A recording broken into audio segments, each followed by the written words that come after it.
Hello दोस्तों, नमस्कार। मैं अमृतेश कुमार और आप देख रहे हैं ओम क्लासेस यूट्यूब चैनल। साथियों, हम लोग जो है 10वीं क्लास की सेकेंड हिंदी पढ़ रहे हैं और सेकेंड हिंदी का आज जो है आपका लास्ट चैप्टर है जिसका नाम है धरती कब तक घूमेगी। आज हम लोग पढ़ेंगे वर्णिका का लास्ट चैप्टर, यानी 5 चैप्टर टोटल है और 5वां चैप्टर आज हम लोग पढ़ने वाले हैं धरती कब तक घूमेगी। धरती कब तक घूमेगी चैप्टर का नाम है बच्चों। और यह चैप्टर अपने आप में एक बहुत अच्छा चैप्टर है। जब इसको पढ़िएगा तो आपको समझ में आएगा कि एक माँ का ममता क्या होता है और किस तरह से एक माँ पर उसके बच्चों द्वारा अत्याचार किया जा रहा है। इस चैप्टर में आपको एक सामाजिक ज्ञान और एक व्यवहारिक ज्ञान मिलेगा। जीवन में किस तरह माता पिता का आदर सम्मान करना है। इस चैप्टर को पढ़ने के बाद बच्चा लोग आपके अंदर एक अच्छे गुण की उत्पत्ति हो सकती है। यदि आप एक जिम्मेवार बच्चे हैं, यदि आप चाहते हैं कि नहीं मेरे माता पिता मेरी क्रियाओं से खुश रहें, अच्छे रहें, तो आप, मुझे पूर्ण विश्वास है कि इस चैप्टर को ध्यान पूर्वक देखकर इस चैप्टर में जो पढ़ाया जाएगा, इस चैप्टर में एक माँ होती है और उस माँ के 3 संतानें होते हैं, 3 बेटे होते हैं और 3 बेटे मिलकर एक माँ का बुढ़ापे में परवरिश नहीं करते हैं तो बच्चा उस माँ पर क्या बीतती है, इसको आपको इस चैप्टर में देखने को मिलेगा। और इस चैप्टर को देखकर आप जरूर सीख लीजिएगा कि आपका जब दायित्व होगा अपने माँ का सेवा करने के लिए तो आप क्या करेंगे। तो बच्चों, वर्णिका का 5वां चैप्टर है। चैप्टर का नाम है धरती कब तक घूमेगी। धरती कब तक घूमेगी। यह कहानी है बच्चा लोग। यह क्या है? तो यह कहानी है और यह कहानी जो है किस भाषा में है, तो इसको भी समझेगा कि यह कहानी जो है राजस्थानी भाषा में। किस भाषा में भैया? तो राजस्थानी भाषा में। यहां से 1 नंबर का ऑब्जेक्टिव क्वेश्चन बन जाता है कि धरती कब तक घूमेगी कहानी किस भाषा में है, तो राजस्थानी भाषा में है। बच्चा लोग, कहानी है तो इसके लेखक भी होंगे। तो लेखक है सांवर दैया। सांवर दैया लेखक कौन है भैया? तो सांवर दैया। और आपको यह मालूम होना चाहिए कि यह कहानी जो है राजस्थानी भाषा में लिखी गई थी, लेकिन हम लोग पढ़ किस भाषा में रहे हैं, तो देखिए यहाँ पे हिंदी भाषा लिखा गया है। हम लोग हिंदी भाषा पढ़ रहे हैं। तो इस राजस्थानी भाषा वाली कहानी का अनुवादक कौन था, इसको हिंदी में लिखने वाला कौन था, तो स्वयं इस कहानी के लेखक सांवर दैया। सांवर दैया ने इस कहानी को हिंदी में लिखा, यानी स्वयं इस कहानी को सांवर दैया ने राजस्थानी भाषा में भी लिखा और स्वयं इस कहानी को सांवर दैया ने ही हिंदी भाषा में रूपांतरित किया। बच्चों, एक क्वेश्चन और करता है कि सांवर दैया का जन्म कब हुआ था, तो बोलिएगा कि 1983 ईस्वी में सांवर दैया का जन्म हुआ था। समझे? इसके बाद बच्चों, जिस प्रकार हम लोगों ने पिछली क्लास में, पिछले वीडियो में सब पढ़े थे कि हर कहानी का कोई न कोई पात्र होता है, हर कहानी का कोई न कोई शुरुआत करने वाला मुख्य पात्र होता है। तो इस कहानी का भी मुख्य पात्रा कौन है, तो ध्यान दीजिएगा कि इस कहानी का भी मुख्य पात्रा एक महिला है जिसका नाम सीता है। धरती कब तक घूमेगी कहानी की मुख्य पात्रा कौन है, तो एक महिला है जिसका नाम सीता है। और यह सीता जो है भैया एक दुखियारी औरत है, बेचारी लाचार औरत है और विधवा है। क्या है? विधवा है। और इस सीता के 3 बेटे हैं। कितने बेटे हैं? तो 3 बेटे हैं। ध्यान पूर्वक बच्चा लोग कहानी को सुनिएगा, समझने का प्रयास करिएगा। और देखिए, मैं जब पढ़ा रहा हूं तो आप लोग भी कॉपी कलम निकालिए और पॉइंट लिखते चलिए, क्योंकि जो पॉइंट यहाँ मैं लिख रहा हूँ, सारे पॉइंट जो है ऑब्जेक्टिव में आपको देखने को मिलेंगे। और साथ ही साथ कहानी को यदि ध्यान से सुनिएगा तो कहानी को ध्यान से सुनने से आपका सब्जेक्टिव जो क्वेश्चन होगा वो भी पूर्णतः बनेगा। तो बच्चा लोग, धरती कब तक घूमेगी कहानी की मुख्य पात्रा जो है सीता है। और सीता एक विधवा औरत है, इसके पति संसार में नहीं है, लेकिन सीता के 3 बेटे हैं। कितने बेटे हैं? तो सीता के 3 बेटे हैं। देखिए ध्यान से, पहले बेटे का नाम, जो सबसे बड़ा बेटा है, लिख सकते हैं बड़ा। जो बड़ा बेटा है पहला, उसका नाम कैलाश है। क्या नाम है? तो उसका नाम कैलाश है। जो दूसरा बेटा है मझोला बेटा, कह सकते हैं मझोला, जो मझोला बेटा है भैया उसका नाम नारायण है। क्या नाम है? तो नारायण है। और जो तीसरा बेटा है सीता का, उसका नाम, सबसे छोटा बेटा है तो लिखेंगे छोटा, सबसे छोटा बेटा है जिसका नाम है बिज्जू। क्या नाम है भैया? बिज्जू, तो कहीं कहीं बिरजू भी देता है। और एक माँ सीता है जिसका पति संसार में नहीं है, माँ विधवा है।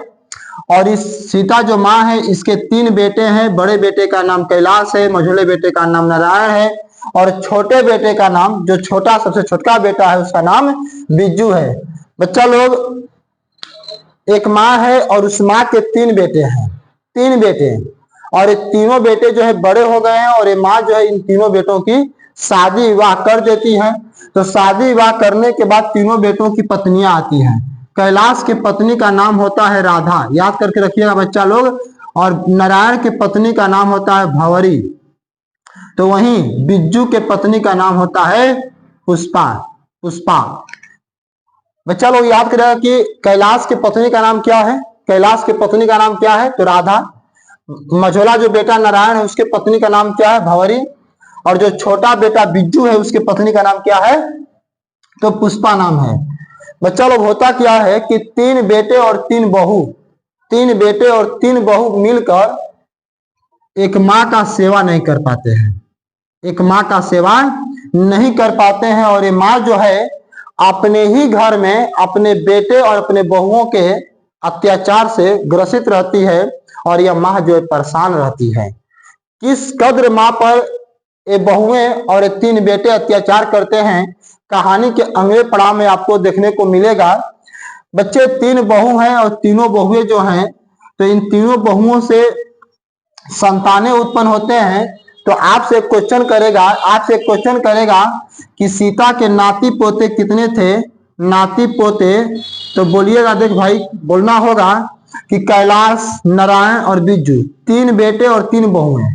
इन बहुओं से जो बच्चे प्राप्त हुए वे बच्चे जो है सीता के नाती पोते कहलाएंगे। और प्रश्न करा कितने नाती पोते हैं? तो बोलिएगा कि अनेक, क्योंकि कहानी में जो है सीता के नाती पोतों की संख्या नहीं दी गई है, इसलिए बोलेंगे सीता के नाती पोते क्या है? अनेक हैं। यहां तक बच्चा कहानी का पहला पड़ाव है। अब आगे बढ़ते हैं, इसको अच्छी तरह से स्क्रीनशॉट ले लीजिए या तो नोट्स पर अपने उतार लीजिए। चलिए आगे बढ़ते हैं।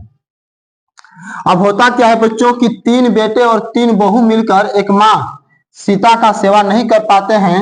तो फिर आगे होता क्या है? एक दिन की बात है बच्चा लोग, सुबह का समय होता है। समय कौन होता है? सुबह का समय होता है। सीता अपने घर पर ही बैठी रहती है, और सीता जो है 3 बेटों की माँ है, लेकिन सीता जो है कैलाश में रहती है। किस में रहती है?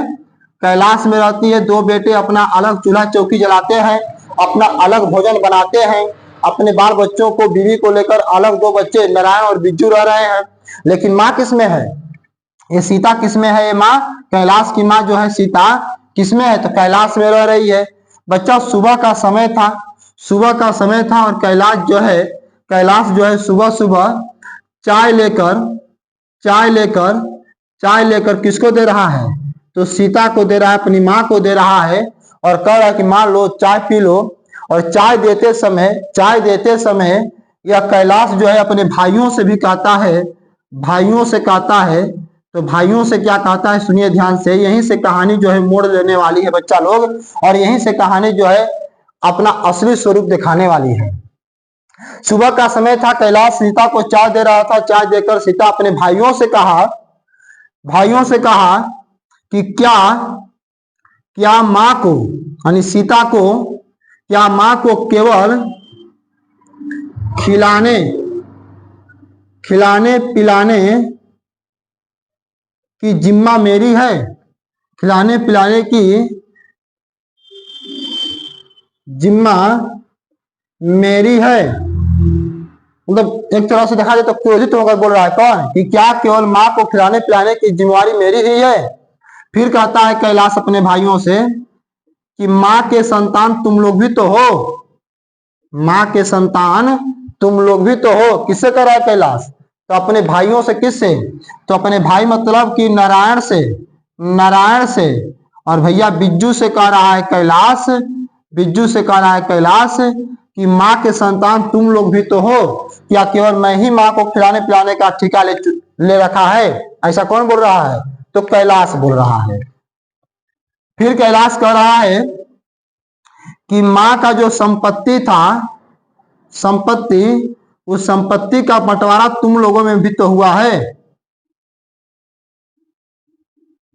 बंटवारा कैलाश कहता है अपने भाइयों से कि माँ को केवल मैं रखने का ठेका तो नहीं लिया हूं, केवल माँ को मैं ही खिलाऊं पिलाऊं और तुम लोग क्या करोगे? मतलब क्रोधित होकर बोल रहा है कौन? कैलाश। और कह रहा है कि जब संपत्ति की बंटवारा हो रही थी तो संपत्ति के लिए तो तुम सब बात जा रहे थे, झाड़ा कर रहे थे कि मेरी संपत्ति इतनी होगी, मेरी संपत्ति इतनी होगी, मेरे पास इतना मिलना चाहिए, मुझे इतना मिलना चाहिए। हम तीनों ने मिलकर माँ के संपत्ति का बंटवारा किया है, हम तीनों ने माँ के संपत्ति को रखा है, तो हम तीनों की जिम्मेवारी बनती है। कैलाश कहता है कि हम तीनों की जिम्मेवारी बनती है कि माँ को हम तीनों खिलाए पिलाएं। केवल कैलाश नहीं खिलाएगा पिलाएगा, हम तीनों खिलाएंगे पिलाएंगे। ऐसा कौन कहता है? कैलाश कहता है। तब बच्चे, ये जो नारायण और बिज्जू है, बोलते हैं कि भैया जो तुम कहो, जो तुम कहो। नारायण और बिज्जू कहते हैं कि भैया काहे इतना खिसिया रहे हैं? हम लोगों ने कब कहा कि हम लोग की माँ नहीं है? हम लोगों ने कब कहा कि माँ को हम लोग खिलाएंगे पिलाएंगे नहीं? एकदम खिलाएंगे पिलाएंगे, हमारी भी माँ है। बोलिए करना क्या है? आप क्या करना चाहते हैं? क्या कहना चाहते हैं? साफ साफ बोलिए। तब कैलाश कहता है, तब कैलाश कहता है भैया कि मैं एक नियम बनाना चाहता हूं।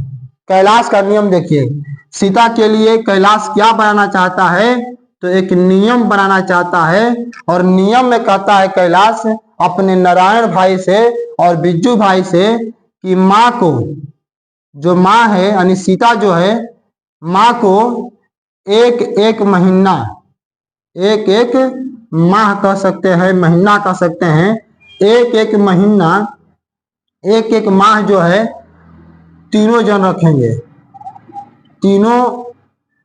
तीनों लोग रखेंगे रखेंगे और खाने पीने का व्यवस्था करेंगे। और क्या करेंगे? तो खाने पीने का व्यवस्था करेंगे। ऐसा नियम किसने बनाया? तो कैलाश ने नियम बनाया कि एक महीना माँ को, एक महीना माँ को, देखिए ध्यान से, एक कैलाश हो गया, यहाँ आप लिख रहे हैं, एक कैलाश हो गया, एक कैलाश हो गया, एक नारायण हो गया भैया, और एक बिज्जू हो गया, एक बिज्जू हो गया। एक महीना माँ को कैलाश रखेगा, एक महीना माँ को नारायण रखेगा, और एक महीना माँ को कौन रखेगा? बिज्जू रखेगा। ये माँ को एक एक महीना में बांट दिए और बोले कि माँ को एक एक महीना करके रखा जाएगा। जरा बच्चा लोग आप सोचिए कि आपकी माँ जो है, जब इतने छोटे रहे होंगे, इतने छोटे, आपकी माँ जो है अपना खून पसीना बहाकर, अपना खून पसीना बहाकर आधा पेट भोजन करके, एक माँ जो है अपने 3 संतानों को पाल पोस कर बड़ी करती है। जरा आप सोचिएगा अपने को लेकर कि आपकी माँ जो है आपको खून पसीना बहा बहा कर, खाली पेट सो सो कर, कहीं हमारे बबुआ को कहीं दिक्कत कोई ना हो जाए, ये सोच सोचकर माँ जो है रात भर जाग जाग कर आपकी सेवा की है। तो आप सोचिए क्या इन बच्चों की तरह, जब इन लड़कों की तरह आप बड़े होंगे, जब आपकी लुगाई आ जाएगी, जब आपकी पत्नी आ जाएगी, तो क्या आप भी अपने माँ के साथ ऐसे ही करिएगा? सोचिए, एक बार दिल पर हाथ रखकर सोचिए कि माँ के साथ ऐसा नहीं करना है मेरे भाई। माँ का ही देन है कि हम हैं और आप हैं। माँ से बड़ा इस धरती पर और कोई बड़ा योद्धा नहीं है, इसलिए माँ दुनिया की सबसे बड़ी योद्धा कहलाती है। माँ हर दुखों को, हर समस्याओं को, हर कष्टों को सहने वाली होती है। इसलिए कभी भी आप लोग अपने माँ को इतना तकलीफ मत दीजिएगा। ये तीनों नालायक हैं, ये तीनों नालायक बच्चे हैं जो अपने माँ को बुढ़ापे में कष्ट दे रहे हैं। याद रखेंगे, तीनों याद रखेंगे। और आप भी याद रखिएगा कि जिन जिन लोगों ने अपने माता पिता को कष्ट दिया है, एक दिन उनका भी समय आता है, वो भी बूढ़े होते हैं और उनके भी संतानें जो है उनको कष्ट देते हैं। क्योंकि नियति का साफ नियम होता है भैया कि यदि आप दूसरों को तरसाइएगा, दूसरों पर अत्याचार बरसाइएगा, तो याद रखिएगा कि आने वाले समय में वही अत्याचार सूद ब्याज सहित आप पर गिरेगा। आज जिस दिन दुख का पहाड़, दुख का वज्र आप पर गिरेगा, तब आपके आंखों में आंसू आएगा और वो दिन याद आएगा जिस दिन आप अपने माता पिता के ऊपर अत्याचार कर रहे थे। इसलिए भैया हाथ जोड़कर विनती है कि माता पिता सर्वोपरि हैं इस संसार में, उनसे बड़ा और कोई नहीं है। सबसे पहले माता पिता, बाद में सभी देवी देवता, मेरा मानना है। अब आप लोग की जो मर्जी, लेकिन माता पिता को आप लोग भैया दुख मत दीजिएगा, मैं आप लोगों से यही विनती करता हूं। तो कैलाश, नारायण और बिज्जू एक एक महीना जो है माँ का करते हैं, बांट देते हैं। बेचारी सीता जो है, माँ जो सीता है, ये सीता जो है बेचारी चुपचाप चुपचाप इनके नियम को सुनती रहती है। और जो सीता के आंख है भैया, आंख आंसुओं से भरे हुए हैं, आंसुओं से भरे हुए हैं। सीता का मन कुंठित है, सीता मन ही मन रो रही है और सीता सोच रही है कि शायद वो होते, वो मतलब सीता के पति होते।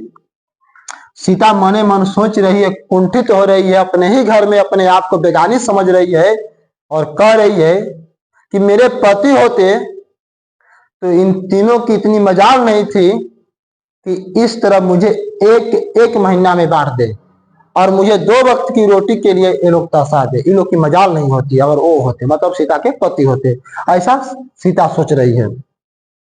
बच्चे, माँ को इन तीनों बेटों ने एक एक महीने में बांट दिया। अब कहानी को और आगे बढ़ाते हैं। होता क्या है भैया कि माँ जब एक महीना कैलाश में रहती है, एक महीना किसमें? कैलाश में। माँ एक महीना नारायण में रहती है, नारायण में एक महीना। और माँ जो है एक महीना किसमें रहती है भैया? तो एक महीना बिज्जू में रहती है। जब माँ कैलाश में थी, इसके पत्नी का नाम क्या है? राधा। और इसके पत्नी का नाम क्या है? भंवरी, भंवरी। और इसके पत्नी का नाम क्या है भैया? तो पुष्पा। क्या नाम है? पुष्पा। एक पुष्पा फिल्म भी है, पुष्पा झुकेगा नहीं, ये भी सब ऐसी थी। जब माँ कैलाश में हुआ करती थी, माँ मतलब सीता समझिएगा, जब सीता कैलाश में हुआ करती थी तो ये राधा जो है 2 वक्त का भोजन देती थी, लेकिन भोजन के साथ साथ ये राधा जो है माँ को गालियां भी परोस रही थी। जिस बच्चे में सीता 1 महीना बिताती थी, 1 महीने तक वो बच्चा और उसकी पत्नी यानी बहू और बेटे का जो मन है उदास रहा करता था माँ को लेकर। और तीनों बहू जो है राधा, भंवरी और पुष्पा हमेशा मनाया करती थी कि बुढ़िया मर क्यों नहीं जा रही है, आफत विपत जो है आदमी उससे मुक्ति पा लेगा। अगर माँ सीता अगर भंवरी में आती है तो सीता भी वही काम करती है, भोजन देती जरूर है सीता को, लेकिन ये भंवरी गरियाती भी है, पुष्पा भी गरियाती है, राधा भी गरियाती है, भोजन के साथ साथ गालियां भी परोसती हैं। अगर बच्चा सीता इनके घर से, कैलाश के घर से यदि भंवरी घर आ गई, नारायण के घर आ गई, तो ये ना खुश हो जाया करते थे। क्या होते थे? खुश हो जाया करते थे। लेकिन ये लोग क्या होते थे? उदास हो जाया करते थे। अगर सीता फिर यहाँ से यहाँ आ गई तो ये लोग खुश हो जाया करते थे, ये लोग क्या होते थे? नाराज हो जाया करते थे। तो बच्चा लोग हम कह सकते हैं कि सीता के पारी बदलने से, याद रखिएगा, सीता के पारी बदलने से बेटे और बहू नाराज हो जाया करते थे, जबकि जो नाती पोते थे, बच्चे जो थे वो खुश हो जाया करते थे, खुश हो जाते थे। बच्चा लोग याद रखिएगा कि जब सीता पारी बदलती थी, कैलाश से नारायण में, नारायण से बिज्जू में जाया करती थी, तो जिसके घर सीता जाती थी भोजन करने के लिए 1 महीना, उस घर के सदस्यों का मुख जो है उदास से एकदम नीचे की ओर झुक जाया करता था, मानो बहुत बड़ा आफत विपत आ गया है सीता के आने से, इस प्रकार देखने को मिलता था। लेकिन जैसे ही सीता किसी का घर छोड़ती थी तो लोग बहुत खुश होते थे। तो यहाँ साफ साफ लिखा गया है कि सीता के पारी बदलने से बेटे बहू नाराज हो जाया करते थे, नाती पोते खुश होया करते थे कि दादी हमारे घर आई है, दादी हमारे घर आई है। इस प्रकार जो है बच्चा लोग सीता को कष्ट मिल रहा था बहुओं से और अपने बेटों से। इसको नोट कर लीजिएगा। आगे बढ़ते हैं और आगे और बात करते हैं। अगर प्रश्न करेगा आपसे कि सीता उदास क्यों रहा करती थी हमेशा, तो भैया सिंपल सी बात है कि सीता उदास काहे नहीं रहेगी। सीता उदास इसलिए रहा करती थी क्योंकि बेटे और बहू जो थे, बेटे और बहू ये ढंग का बात नहीं करते थे, ढंग का बात नहीं करते थे। अगर सीता कुछ बोलती भी थी बेटों से और बहुओं से तो मानो कि सीता पर मतलब झुआ जाते थे। अब गलती से सीता कुछ बहुओं से कह दी ना तो बहू जो लोग थी, बहू वो सीता खूब गरियाती थी कि काहे बोल दिए इसे। बेचारी सीता चुपचाप रहा करती थी, इसका मन हमेशा कुंठित रहा करता था और हमेशा जो है रोया करती थी।